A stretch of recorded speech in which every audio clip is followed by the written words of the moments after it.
না কোকোলা আমার খুব একটা ছোটোবেলায় ভালো লাগতো, কোকোলা খুব টেস্ট লাগতো, এখন ভালো লাগে না। সার্ভ করো তো সুস্থ, এখান থেকে সার্ভ করো প্লিজ।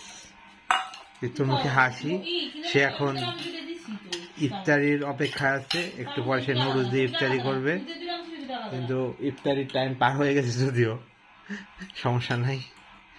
না এটা উঠাও, এখান থেকে প্লিজ উঠাও।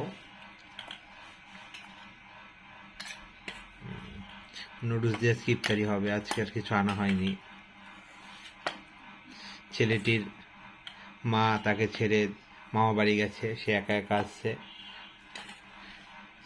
তার জন্য আজকে বিশেষ ইফতার নুডলস রান্না করা হয়েছে। রিসেন্টলি তার একটা বোন হয়েছে, কিন্তু সে কিছু খাওয়ায়নি আমাদের। সে তো আমাকে বলছিল আমাকে বিরিয়ানি খাওয়াবে।